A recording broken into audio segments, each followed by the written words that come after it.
Sekalipun saya pengen jadi yang maha bisa dan maha tahu, nyatanya toh saya punya batasan, baik batasan yang dari sananya maupun batasan yang akhirnya tercipta menjadi demikian.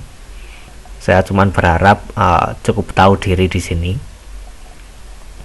Draft 16, batasan saya mengerjakan serial bahasa Jawa di Wonosobo ini yang pertama.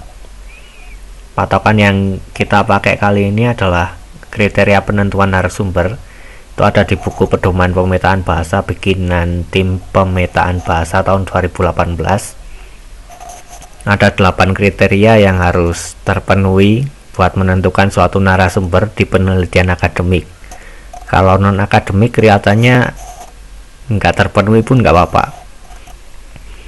Karena kali ini videonya mengenai batasan saya, formatnya bakalan kriteria, terus diikuti paparan yang perlu ditelaah lagi, terus diikuti penilaian saya pada diri saya sendiri berdasarkan kriteria yang ada tersebut.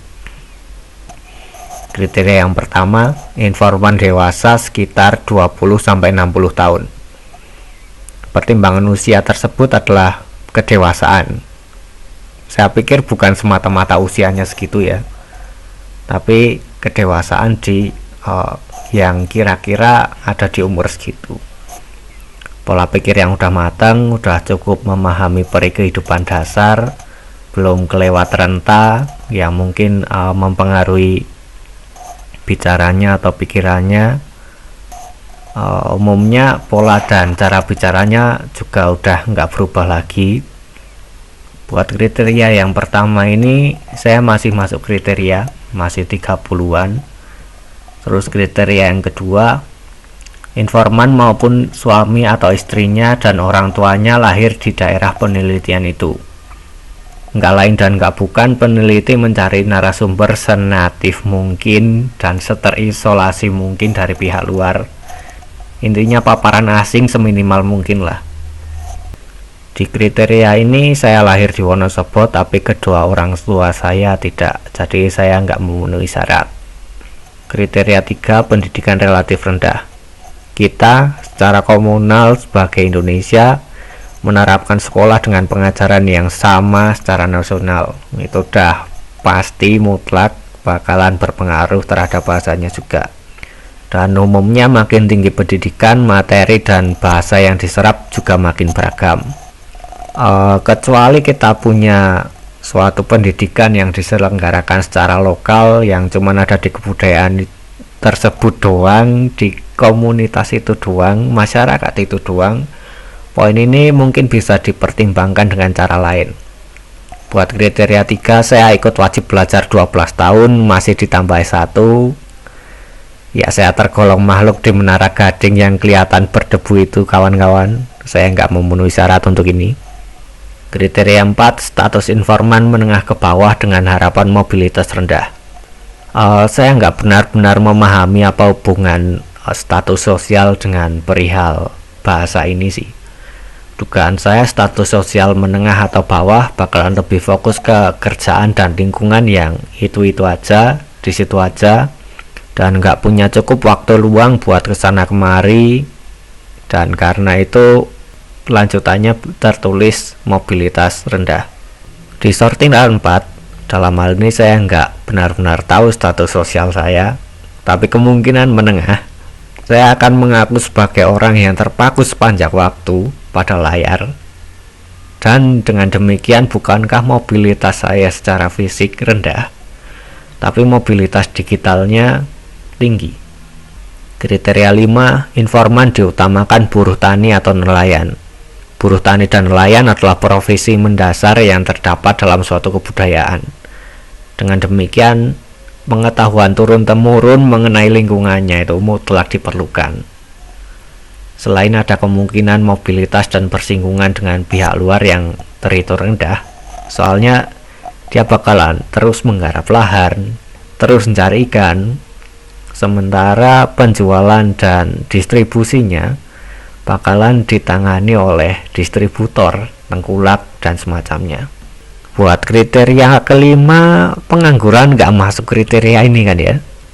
Kriteria 6, informan dapat berbahasa Indonesia. Poinnya, narasumber diharapkan bisa menangkap pertanyaan dan memberikan informasi soal isoleknya.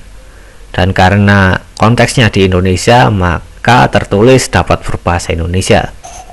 Karena bisa jadi peneliti memulai kerjaannya dari nol sama sekali, atau peneliti perlu penjelasan soal konsep yang baru dia temukan yang mungkin nggak ada padanannya atau belum ada padanannya dalam bahasa lain.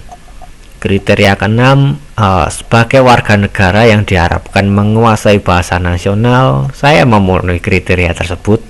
Kriteria ketujuh, informan bangga terhadap isoleknya. Kebanggaan yang dimaksud adalah menggunakannya buat komunikasi.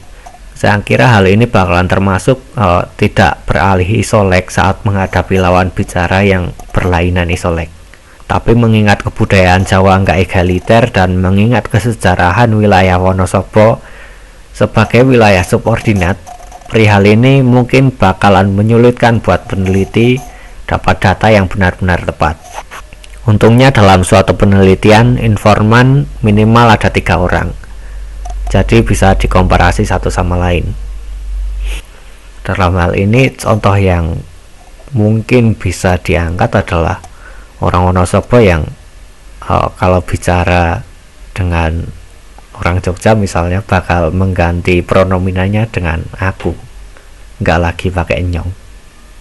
Lalu di kriteria ketujuh ini saya pengen menguasai Wonosobo dan isoleknya ya, dengan atau tanpa kebanggaan tersebut.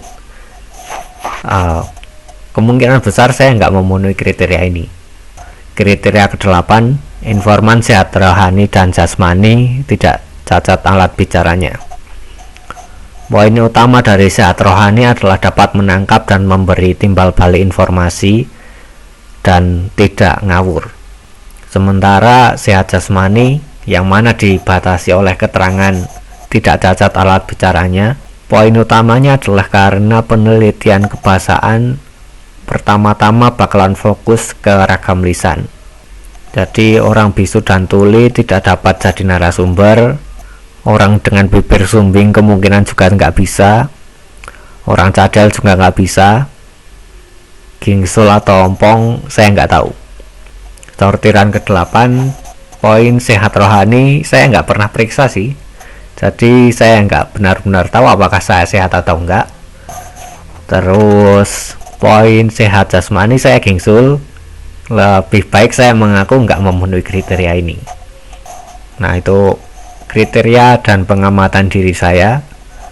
Kalian juga dapat memperkirakan siapa-siapa yang cocok jadi narasumber berdasarkan kriteria tersebut. Kalau nggak memenuhi kriteria, jangan khawatir lagi, kita tetap bisa menyediakan data-data petunjuk jadi peneliti dan terlibat diskusi buat ngembangin wacana bahasa Jawa di Wonosobo ini, baik secara profesional, akademik maupun amatir, baik secara serius maupun populer. Kalau demikian halnya, mungkin sekali saya bakalan ngajak ngopi di warung. Nah, itu aja, sampai jumpa di tulisan dan video selanjutnya. Terima kasih.